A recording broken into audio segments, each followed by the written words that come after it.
Practical Patriot, that's me, episode number 1, Only a Virtuous People. So I'm recording, this is my first YouTube video, so just bear with me, everybody. I'm learning here and it's gonna be a process. So I've got a table full of notes and I'm here at home in my dining room and I do have a giant dog. So if he makes an appearance, his name is Cubby and he's a chocolate labradoodle. But today, only a virtuous people. I'm sure that you've heard this quote ad nauseum recently with what's going on in our country. Quote from Benjamin Franklin. Only a virtuous people are capable of freedom. As nations become corrupt and vicious, they have more need of masters. That is a truer statement than I have ever heard. Also, a quote from John Adams. Our Constitution was made for only a moral and religious people. It is wholly inadequate to the government of any other. That is very true. I'm just trying to decide whether I want to read this third one. Yes, a quote by Sam Adams. The sum of all is, if we would most truly enjoy the gift of heaven, let us become a virtuous people, and then shall we both deserve and enjoy it. While on the other hand, if we are universally vicious and debauched in our manners, though the form of our Constitution carries the face of a most exalted freedom, we shall in reality be the most abject of slaves. What is the definition of virtue? Okay? Because we can't have this conversation about the nature of mankind and virtue and what's happening in our republic without knowing what the definition of virtue is. So Webster's definition of virtue is, number 1, there's a whole bunch of definitions. It's kind of cool, actually. 1, a conformity to a standard or a standard of right or morality. And B, a particular moral excellence. So that is the very first definition of virtue. Number 2, a beneficial quality or power of a thing. Number 3, manly strength or courage, otherwise known as valor. Number 4, a commendable quality or a trait, i.e. merit. 5, a capacity to act or potency. And number 6, chastity. And I would have to add, I would add number 7, a willingness for selflessness. I think that is a virtuous quality, being selfless. So what is virtue? Morality, valor, merit, potency, chastity, selflessness, all of those things. Think about that as we talk about a virtuous society. So,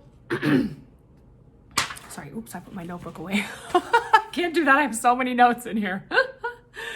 Okay, so it has been said, obviously, we read those quotes at the beginning by some of the founding fathers, but it's also been said about the nature of the human heart that there is none righteous, no, not one. That was the Apostle Paul quoting the psalmist David. There's no one righteous, not even one.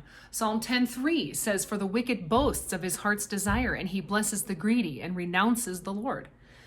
The heart is deceitful above all things and desperately wicked. Who can know it? Aristotle said, every man should be responsible to others, nor should anyone be allowed to do just as he pleases. For where there is absolute freedom, is allowed, there is nothing to restrain the evil which is inherent in every man. Aristotle even knew it. So did the founding fathers. So we don't need an example to know that we are wicked at heart. I mean, human beings are generally not good. We're selfish and greedy, and we think about self-preservation, right? We don't need to look any further than a toddler to see that we are born with a sense of selfishness. When you see a toddler playing with toys, I mean, I'm a mom, I have 4 children. They are currently ranging between the ages of 13 and 6. So we don't have too much of this anymore, but we still do. Yesterday, they were playing a video game and fighting over whose turn it was. Because they all wanted to have fun on the video game. I mean, and go to a preschool and look at how teachers have to redirect students regarding how they are playing with toys, right? No, it's my toy. No, it's my toy. And then they fight over the toy, right? Well, are we any different as adults? What do we fight over? We fight over jobs. We fight over politics. We fight over religion. We fight over money, of course. The thing we fight over the most. Who has what money and why? Right? Yeah. So teenagers, we can look at teenagers. What do? They backbite each other, don't they? I have a 13-year-old. I see the drama of 13-year-old girls, right? And what else do? They disobey to try and stretch their independence and find out what the behavioral boundaries are, what's acceptable behavioral boundaries. They try and stretch those things by disobeying. What do adults do, right? I said that before. We are consumed with self-preservation. I think that's inherent inside of a human being. We want to preserve our life. Hence, look at what's happening with COVID right now. I'm trying not to go too far off of Founding Fathers today, but that's an example. What's happening with COVID? We're shutting everything down. The government, the people in charge are shutting everything down, whether or not it's a super deadly virus for everybody, which it isn't. For some people, it's very deadly. I know people in my life who have passed away from COVID. I've had COVID. My husband had COVID. 2 of my children had COVID. So we know all about those types of things and how it is dangerous, but it is not deadly for everyone. And the government is ruining the economy out of fear and self-preservation, because a lot of the people in government are in that high risk category and they want to preserve themselves to everyone else be damned. So selfishness, self-preservation, selfishness, greed. What do we do to preserve ourselves? We practice deceit. We envy each other because what you have, I want, and what I have, you want. Look at YouTube. What is YouTube all about? Covetousness. It's great. I mean, I have a love-hate relationship with YouTube. Obviously, I'm making a YouTube video. And I also love learning things on YouTube. I have taught myself how to do, YouTube is my teacher. Well, I've learned how to do plumbing. I tore apart and rebuilt a camper from learning things on YouTube. Gardening tips and all kinds of how to build things that I wasn't necessarily taught. Someone is ringing my doorbell. I'll be right back. So the doorbell just rang, right? Okay, so I'm going to put this into the YouTube video. You'll all get to see this. So my doorbell rings and it's someone from the city telling me that my tree was too big and that it was blocking a sign. Truly isn't blocking a sign. They were telling me that it is my responsibility to trim my tree to make sure that it does not block the sign. So I'm going to let them do it because they said they would.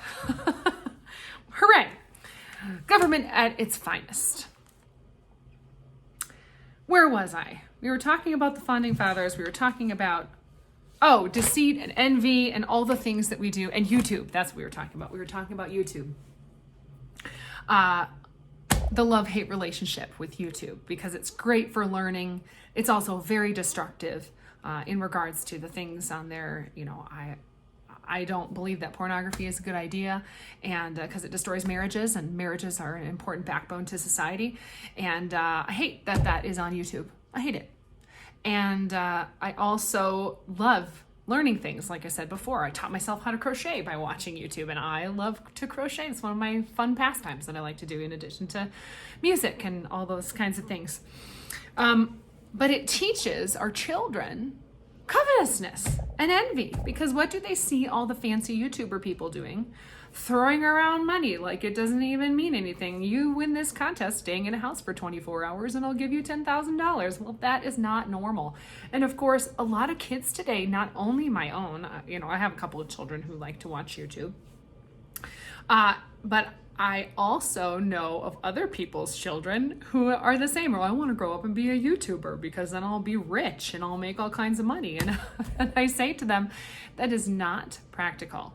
It is not. You absolutely will not be a YouTuber for a job. You have to work hard and get a job. And YouTube can just be extra, right? It can be extra. Well, that goes back to our self-preservation.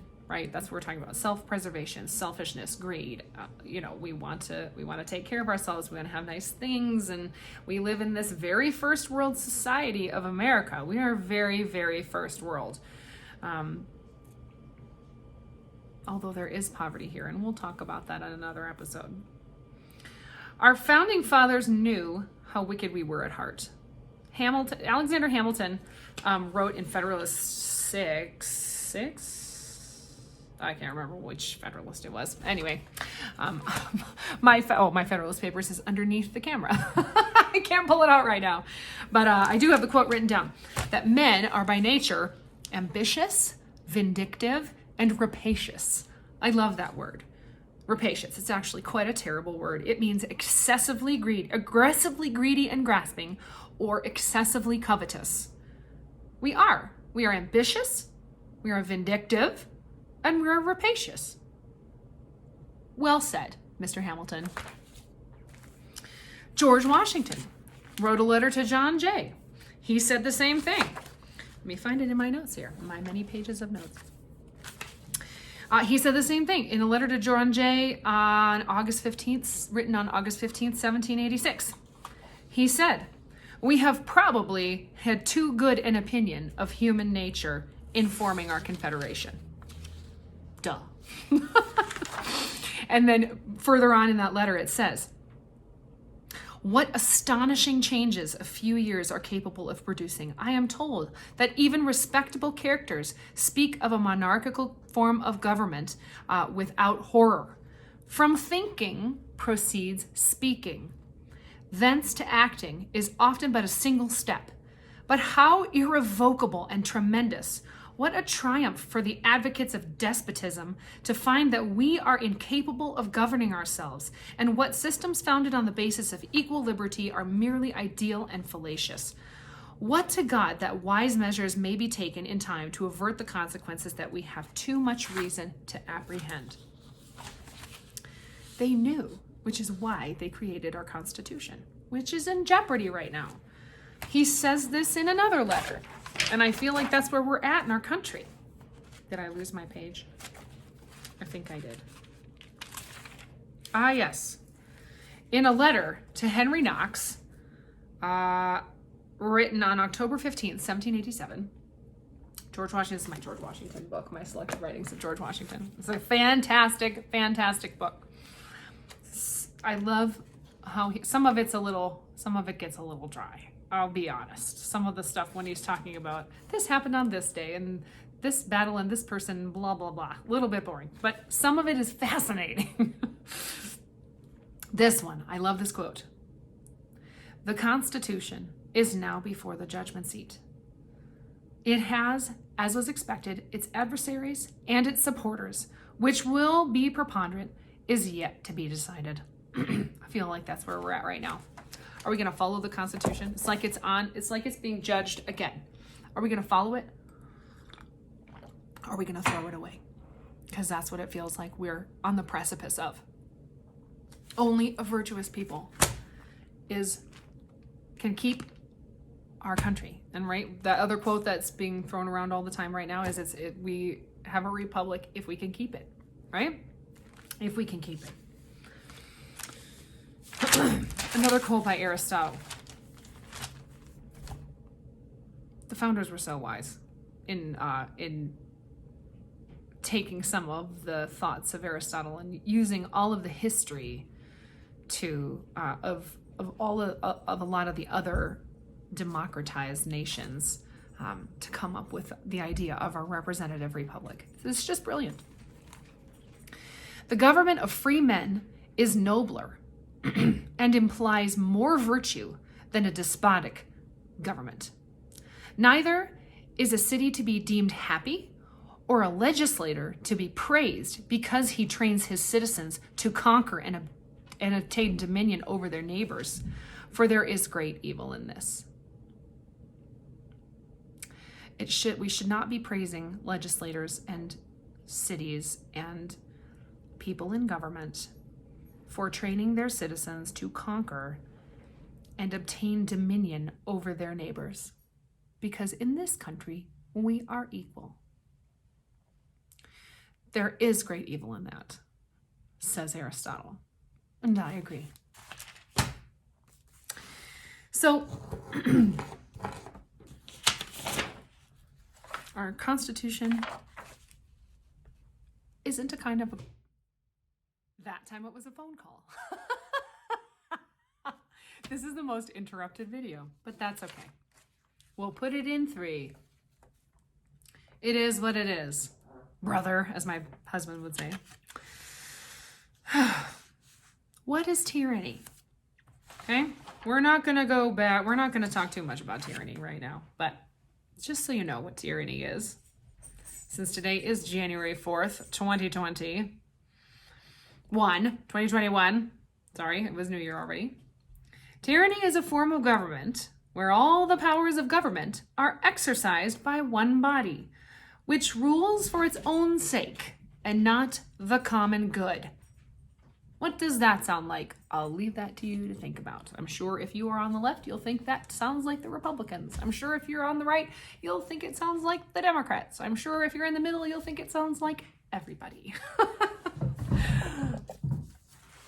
We are in a time where we all need to start talking to each other in a rational kind of way. So this is the next thing I'm going to read. It's just the brilliance of our founding fathers, okay?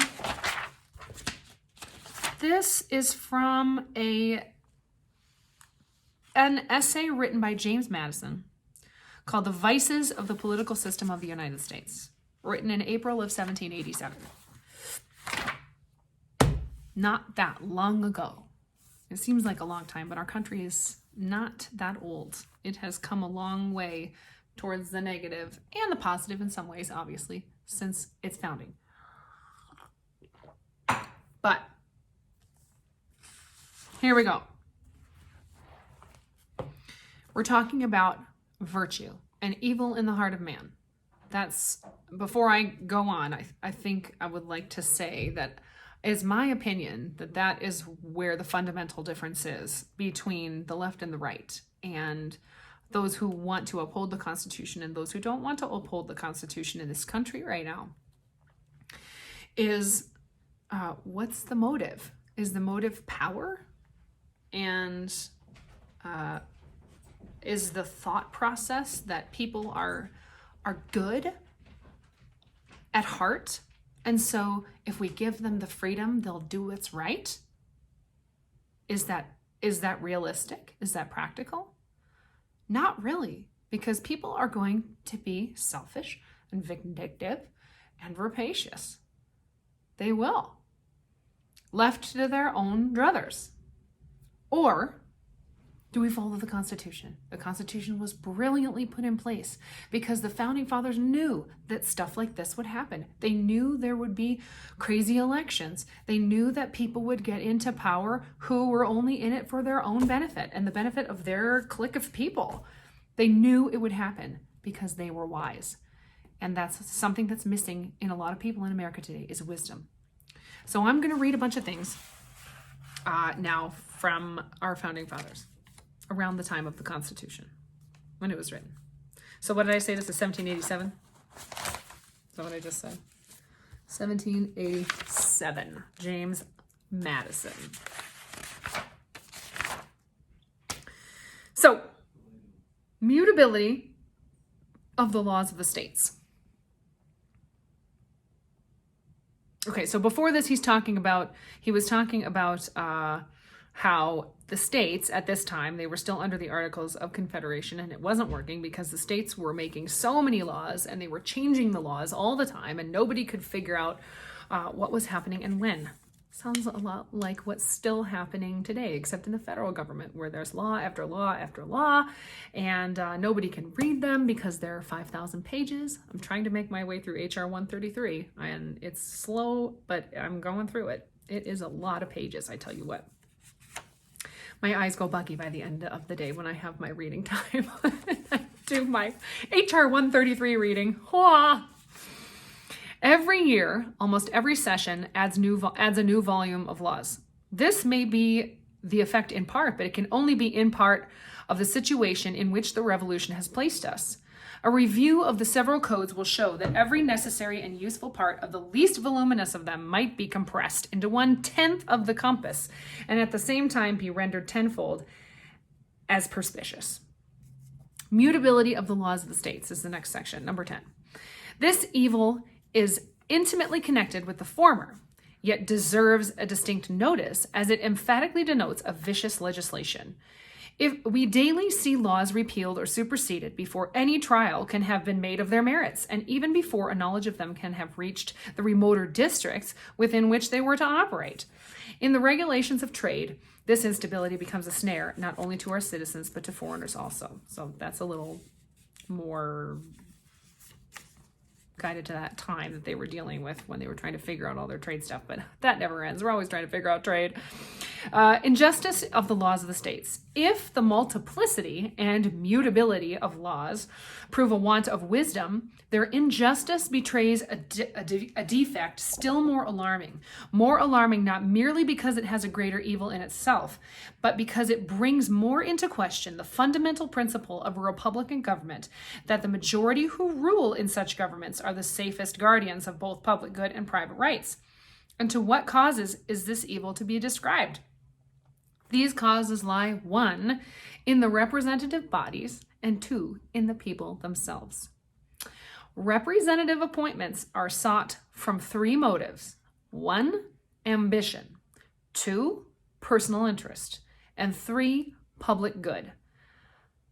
The Founding Fathers just knew, didn't they? Nothing has changed. It's still the same.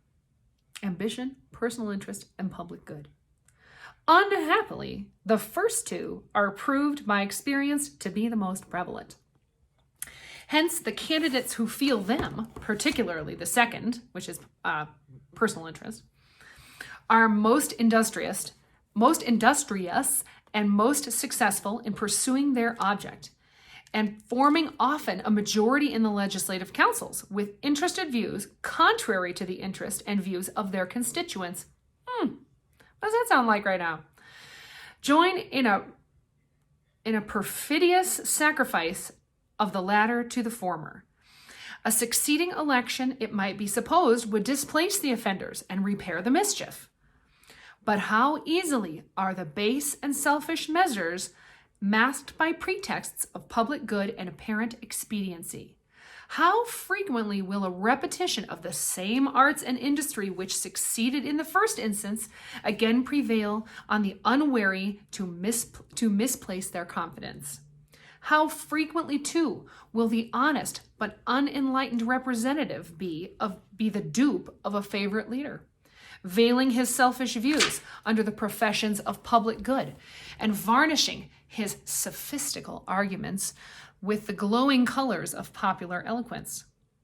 2. Still, a more fatal, if not more frequent cause lies among the people themselves. All civilized societies are divided into different interests and factions, as they happen to be creditors or debtors, rich or poor, husbandmen, merchants, or manufacturers, members of different religious sects, followers of different political leaders, inhabitants of different districts, owners of different kinds of property, etc., etc.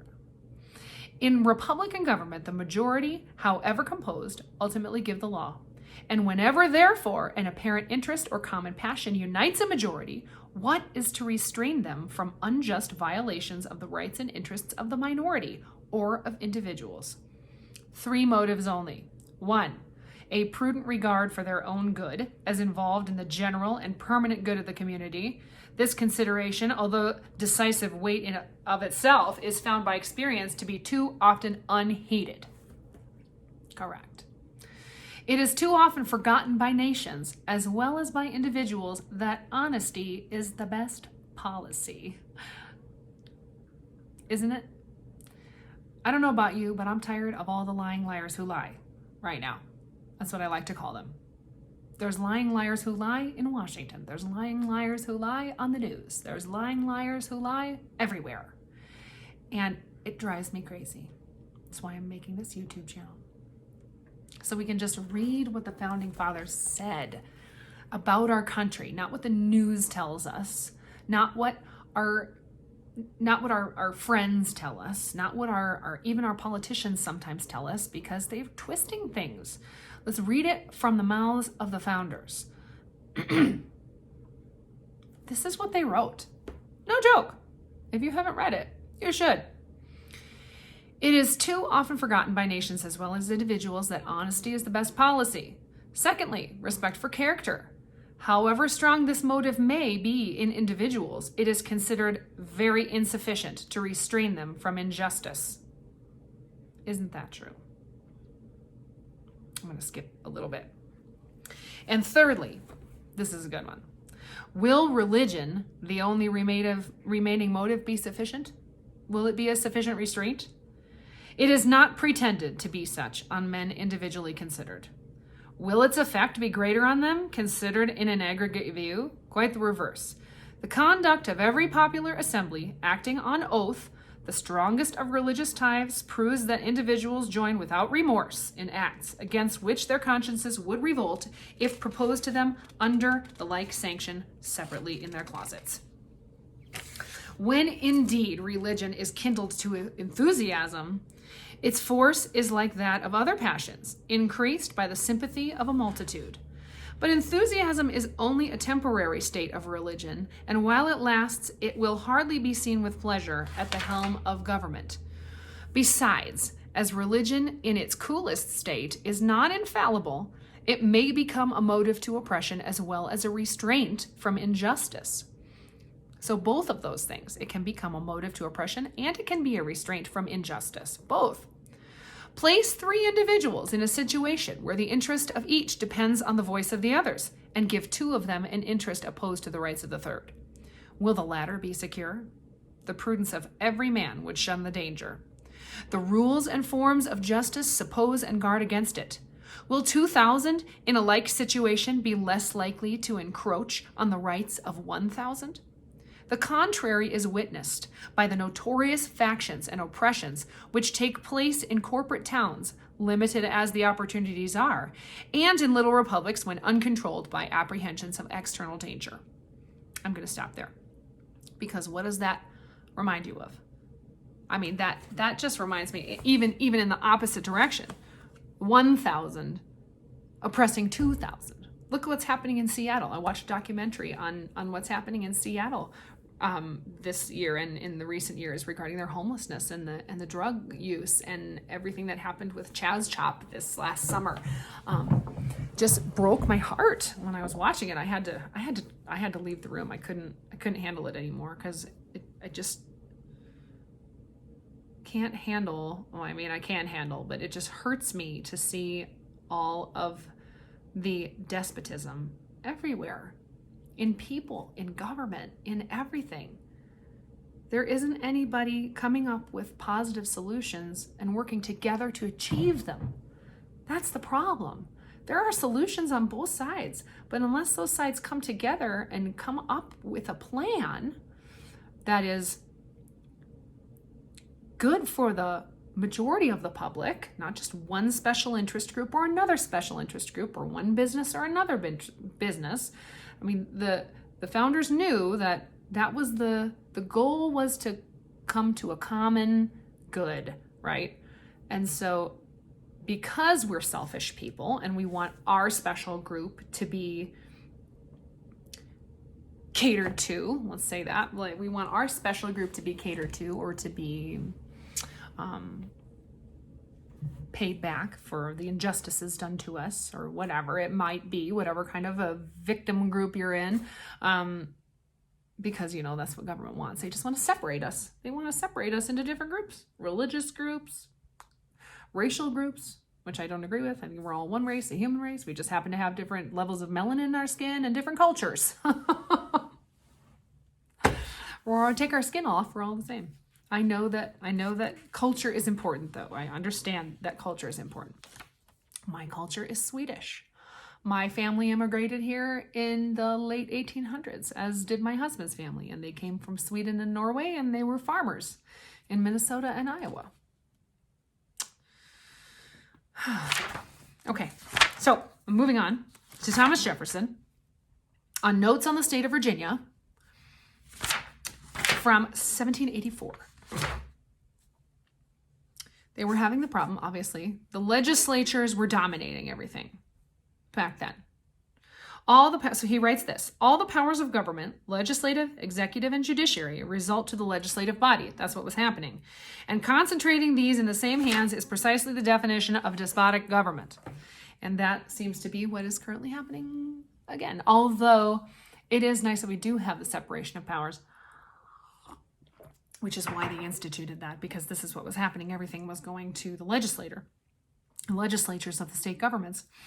And that is similar to what people want to happen right now. They want the legislature to decide everything because that's where it's the people's house. You know, everything, as you well know, all the states have their representation by their population. And so higher populated states have higher representation. And states like Wyoming, where I am, don't have too much representation. We have one representative in the House of Representatives for our population. So, having all of those powers in one place is the definition of despotic government. It will be no alleviation that these powers will be exercised by a plurality of hands and not by a single one. 173 despots would surely be as oppressive as one. There you go. It's definition of what's happening in government right now. One group of people want to oppress another group of people. And let those who doubt it turn their eyes on the Republic of Venice. As little will it avail us that they are chosen by ourselves. An elective despotism was not the government we fought for, but one which should not only be founded upon free principles, but in which the powers of government should be so divided and balanced among several bodies of magistracy that no one should transcend their legal limits without being effectually checked and restrained by the others. What does the left want to do? They want to completely change government in Washington in order to make it so that they will never lose power again. They want to add states, Puerto Rico and Washington, D.C. They want to pack the Supreme Court. Packing the Supreme Court, they want to add extra justices, not just replace justices with ones that they would like, right? They want to add more justices in order to get what they want out of the judiciary system, which is not right. This is what that's talking. This is kind of what it's talking about. So they want to make it so they can never have a minority again, and they can just do whatever they want in the country with, minority party be damned. They don't care. They don't care. They only want what they want to enrich themselves and to make America a globalist nation, which is not what our founding fathers fought for. They fought for independence and liberty and freedom. Elective despotism, I have that written down here someplace. Elective despotism means only thinking of themselves, right? The people who are elected only thinking about themselves. That is not the government that we fought for, that the founding fathers fought for. And neither are we fighting for right now. That is why people are rising up peacefully on the right in this time, because we are tired of the government thinking only of themselves and not thinking about the constituents who vote them in, because the power lies with us. The power lies with us. Moving on, what else did Jefferson say? He said, mankind soon learn to make interested uses of every right and power which they may possess and assume. The public money and public liberty intended to have been deposited with the three branches of magistracy, but found inadvertently to be in the hands of one only, will soon be discovered to be the sources of wealth and dominion to those who hold them, distinguished too by this tempting circumstance that they are the instrument as well as the object of acquisition. With money we will get men, said Caesar, and with men we will get money. They should look forward to a time, and that not a distant one, when corruption in this, as in the country from which we derive our origin, will have seized the heads of government and be spread by them through the body of the people, when they will purchase the voices of the people and make them pay the price. Human nature is the same on every side of the Atlantic and will be alike influenced by the same causes. The time to guard against corruption and tyranny is before they shall have gotten hold of us. It is better to keep the wolf out of the fold than to trust to drawing his teeth and claws after he shall have entered. And then here he quotes in Latin, and I'll be honest, I don't speak Latin, but there is a translation at the bottom. He quotes, this is still Thomas Jefferson, same thing, Notes on the State of Virginia.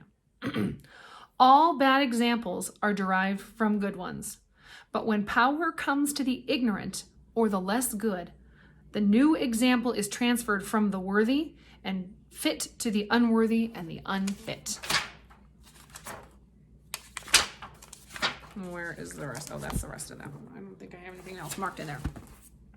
Okay. So, I'm wrapping up. We are not good at heart. A human being. We're selfish and greedy. And that's what's happening in our government. Selfishness and greed are overtaking everything. They have turned politicians into tyrants. They have turned the media into a propaganda machine. Thank goodness for places like YouTube and other places currently that haven't completely shut down a different voice of thought. But what is that other than tyranny? And when you're not allowed to say what you want to say anymore. God forbid that happens to America. Our founding fathers knew that this stuff was going to happen. What do I have written down here? A government cannot survive if there isn't any virtue in the people. Our virtue is supposed to keep the government in check. So if we are not a virtuous people, there's no way we can keep the government in check. We'll just let them do what they want, right? If I want to be as greedy as I want, well, why can't the government be as greedy as they want? A people who are depraved and selfish won't be able to keep a sound republic. And is that what we have turned into in the world? Not just in America. Well, yes, in America. Are we depraved? Yeah, there's a lot of depraved people in our country. Are we selfish? Absolutely. Yes, we are. Can we keep a sound republic? I hope so. I hope that people who are virtuous and have a sound mind and full of wisdom rise up and take back our government in a constitutional way. I hope that we don't have to do anything by force. I think that we can rise up peacefully, and I think that we can vote out people who need to be out, and we can vote in people who need to be in, who can make positive change back towards our constitutional ways. A Republican government is a self-government. You have to be able to govern yourself to have a Republican style of government. And I'm not talking about the Republican Party. I'm talking about a Republican sort of government. If we cannot self-govern, society will perish. It will. Our families will decline. I mean, that's what's happening. People are not self-governing anymore. They are doing whatever they want. They are taking whatever drugs they want. They are having as much sex as they want. They are, and then what is happening? The family unit is declining. You can't have a society with a functioning society without a healthy family unit. You can't. There won't be any children anymore. You can't just have as much sex as you want and not have any children and think that the country's going to survive. It won't. Our health is declining, correct? Look at the health of America. We're a very unhealthy country. There's so much garbage in our food, and we eat so much garbage. instead of filling our bodies full of healthy fruits and healthy vegetables, which there is plenty of. I live in Wyoming, where we have accessibility to buy at our farmers markets lots of great locally produced fruits and vegetables. Raw milk. We're able to drink raw milk here, which is great, from our local farmers. We can buy eggs that were grown in our neighbor's backyard. We can buy beef from our local rancher, which is wonderful. And I think that everybody ought to have that opportunity in America. We need to be healthy. If we can't self-govern our own health, then it's going to decline, which is happening because people have the opportunity to eat whatever they want. They can eat fat and chips and cookies, which I love. I ate enough cookies this Christmas for a whole year, so I'm on a cookie fast right now. But our health is going to decline. If it will, because we have the freedom to do that. And so if you can't self-govern yourself on what you eat and what you put in your body regarding drugs, health is going to decline. And look at what's happening with mental health. It's on the decline. And substance abuse, and in turn, homelessness. It's a slippery slope that we are on. And crime. There you go. Because, why do people commit crime most of the time? Is to satisfy their needs, whatever they think that need is. If that need is drugs, they commit crime in order to get the money to get their next fix. Or if they're hungry, crime of people who actually do need things for their family. Crime of greed, I think we saw a lot of that this summer with people breaking into businesses and stealing Nikes and Coach and Gucci and all those kinds of things. What do you need a Gucci purse for? I don't have a Gucci purse. I don't feel entitled to a Gucci purse, and stealing one, not a good idea. No. And what is happening to people who are stealing all of those things? Nothing. What is wrong with America? What is wrong with our system? It needs an overhaul. Truth and justice must prevail. Justice must prevail. We must. So, I will end my my thing today, my YouTube video, my very first one.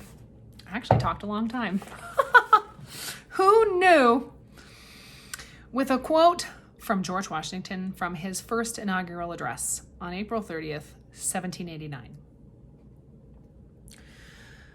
Talking about how we need to look to providence. And when George Washington talks about providence and the sovereign one, he's talking about God. He was a God-fearing man. So he says, such being the impressions under which I have, in obedience to the public summons, repaired to the present station, it would be peculiarly improper to omit this first official act, my fervent supplications to that almighty being who rules over the universe, who presides in the councils of nations, and whose providential aids can supply every human defect, that his benediction may consecrate to the liberties and happiness of the people of the United States a government instituted by themselves for these essential purposes, and may enable every instrument employed in its administration to execute with success the functions allotted in this charge. In tendering this homage to the great author of every public and private good, I assure myself that it expresses your sentiments not less than my own, nor those of my fellow citizens at large, less than either. No people can be bound to acknowledge and adore the invisible hand which conducts the affairs of men more than the people of the United States. Every step by which they have advanced to the character of an independent nation seems to have been distinguished by some token of providential agency. And in the important revolution just accomplished in the system of their united government, the tranquil deliberations and voluntary consent of so many distinct communities from which the event has resulted cannot be compared with the means by which most governments have been established, without some return of pious gratitude, along with a humble anticipation for the future blessings which the past seem to presage. These reflections, arising out of the present crisis, have forced themselves too strongly on my mind to be suppressed. You will join me, I trust, in thinking that there are none under the influence of which the proceedings of a new and free government can more auspiciously commence. Thank you, Lord, for this country. And I just pray that we can keep it and we can institute virtue in this country by education and love of others and taking care of the people in our community and teaching them what the founding fathers said. Here, I'll pull my book out here.